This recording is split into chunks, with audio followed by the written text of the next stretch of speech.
Tu fais tout ce qu'il faut pour aller bien. Tu observes, tu corriges, tu t'analyses. Et pourtant, quelque chose reste tendu. Ce n'est pas parce que tu t'y prends mal. Ce n'est pas un manque de volonté ni de discipline. C'est parce que l'effort intérieur est déjà une tension. Chaque tentative pour te sentir mieux ajoute une couche de pression invisible. Tu ne te détends pas, tu t'ajustes. Et cet ajustement permanent empêche le repos. Dans cette vidéo, je ne vais pas te demander de lâcher prise ni de faire moins d'efforts volontairement. Je vais te montrer pourquoi vouloir aller bien maintient le malaise et ce qui commence à se transformer quand tu cesses simplement d'intervenir contre toi-même. À partir du moment où tu veux aller mieux, quelque chose se met en place. Une comparaison. Ce que tu ressens maintenant est mesuré à ce que tu devrais ressentir. Et dès qu'il y a comparaison, il y a pression. Vouloir aller mieux, ce n'est pas neutre. C'est déjà une prise de position contre l'état présent. Même discrète, même bien intentionnée. L'esprit conclut une chose très simple. Ce qui est là n'est pas acceptable. Et cette conclusion suffit à maintenir le malaise. Tu ne te reposes plus dans ton expérience. Tu la surveilles. Tu ajustes ton humeur, tes pensées, tes réactions. Pas parce que quelque chose va mal, mais parce que tu veux que ça aille mieux. Et cet effort intérieur, même léger, crée une tension continue. Le paradoxe est là. Plus tu cherches à te sentir mieux, plus tu confirmes qu'il y a un problème à résoudre. Et tant qu'il y a un problème intérieur à résoudre, le système reste actif. Le repos ne peut pas apparaître dans un espace qui se corrige en permanence. Ce n'est pas que tu fais trop peu, c'est que tu fais déjà trop à l'intérieur. Aller mieux ne commence pas quand l'état change. Il commence quand l'état n'a plus besoin d'être modifié. Et pour comprendre pourquoi cet effort devient automatique, il faut maintenant regarder ce que l'esprit croit protéger en agissant ainsi. Chaque effort intérieur a un coût, pas visible, mais constant. Quand tu veux aller bien, tu ajustes en continu ce que tu ressens. Tu surveilles si c'est mieux, si ça progresse, si ça se stabilise. Et cette surveillance ne s'arrête jamais. L'esprit reste en activité, même quand rien ne se passe. Ce n'est pas le problème qui fatigue, c'est le processus de correction. Un mental qui se corrige ne se repose pas, il reste en veille.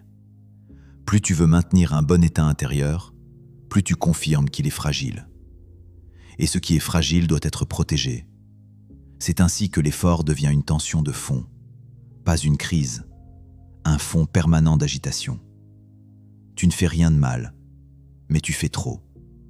Trop d'ajustements invisibles, trop d'intentions silencieuses. Le paradoxe est simple. L'effort censé t'aider est exactement ce qui empêche le relâchement. Le repos mental n'apparaît pas quand l'effort réussit. Il apparaît quand l'effort cesse d'être nécessaire. Pour comprendre pourquoi cet effort persiste malgré tout, il faut maintenant regarder le rôle du contrôle intérieur. Le contrôle intérieur ne ressemble pas à un effort brutal. Il est discret, permanent. Tu ne contrôles pas pour dominer, tu contrôles pour te rassurer. Observer tes pensées, vérifier ton état, corriger ce qui dérange. Chaque geste semble logique, mais leur accumulation crée une vigilance constante. Le cerveau interprète cette vigilance d'une seule manière. Il y a quelque chose à surveiller. Et tant qu'il y a quelque chose à surveiller, le repos est impossible. Un esprit qui contrôle ne se pose jamais vraiment, il attend. Attendre que ça se calme, attendre que ça passe, attendre que ça s'améliore. Mais l'attente est déjà une tension. Plus tu contrôles pour aller bien, plus tu confirmes que l'état présent n'est pas sûr. Le calme ne peut pas s'installer dans un espace qui se méfie de lui-même. C'est pour cela que même dans le silence, même sans pensée claire, une fatigue persiste. Ce n'est pas le bruit qui fatigue, c'est la surveillance. Le repos mental commence quand le contrôle perd sa fonction, pas quand il est mieux exécuté.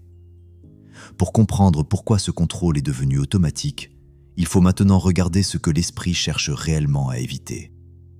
Éviter l'inconfort semble naturel, c'est même présenté comme une bonne stratégie. Mais intérieurement, l'évitement a un effet précis. Dès que quelque chose dérange, Tu ajustes. Tu détournes l'attention.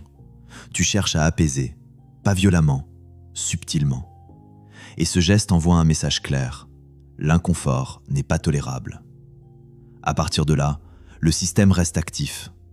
Il surveille l'apparition du moindre malaise. Il anticipe. Il corrige avant même que tu t'en rendes compte. Ce n'est pas l'inconfort qui fatigue, c'est l'effort pour ne pas le sentir. Plus tu évites, plus tu confirmes que ce qui apparaît est problématique. Et ce qui est problématique demande de l'énergie. La fatigue intérieure ne vient pas de ce que tu ressens, elle vient de ce que tu refuses. Quand l'inconfort n'a plus besoin d'être évité, le système n'a plus besoin de rester tendu. Le repos ne vient pas quand l'inconfort disparaît, il vient quand l'inconfort cesse d'être un ennemi. Pour comprendre ce qui permet ce basculement, il faut maintenant regarder ce qui se produit quand tu arrêtes d'intervenir intérieurement. Quand tu arrêtes d'intervenir intérieurement, il ne se passe rien de spectaculaire. Et c'est précisément pour cela que c'est réel. Il n'y a pas de victoire, pas de sensation forte, pas de soulagement immédiat à maintenir. Il y a simplement moins d'ajouts, moins de commentaires sur ce que tu ressens, moins de corrections invisibles, moins d'intentions cachées. Le système comprend alors une chose simple, il n'y a rien à régler maintenant.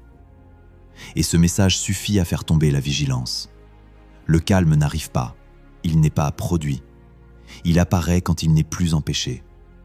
À ce moment-là, tu ne te détends pas volontairement. Tu cesses de te tendre. Ce changement est subtil, mais il est profond. Parce qu'il ne dépend pas de ton humeur, de ton niveau d'énergie, ni de ta capacité à rester concentré. Il dépend uniquement de l'absence d'intervention. C'est là que beaucoup se trompent. Ils cherchent à provoquer cet état. Mais cet état n'est pas provoqué, il est autorisé. Et quand cette absence d'intervention devient familière, quelque chose d'encore plus profond peut se réorganiser. Quand l'effort tombe, il n'y a pas de soulagement spectaculaire. Il y a un silence discret là où quelque chose poussait sans cesse. L'équilibre intérieur ne revient pas parce que tu as enfin compris. Il revient parce que tu cesses de corriger ce qui est là. À ce moment-là, l'esprit n'a plus rien à défendre, plus rien à maintenir, plus rien à éviter. Et ce qui apparaissait comme un problème cesse d'en être un. Pas parce qu'il disparaît, mais parce qu'il n'a plus besoin d'être résolu. C'est souvent là que l'on réalise que l'effort n'était pas la solution, mais la source du trouble. Tu n'étais pas en train d'échouer, tu étais en train de forcer un équilibre qui ne demande pas d'être forcé. Le calme durable ne vient pas quand tout est enfin maîtrisé. Il vient quand l'équilibre n'a plus besoin d'être produit.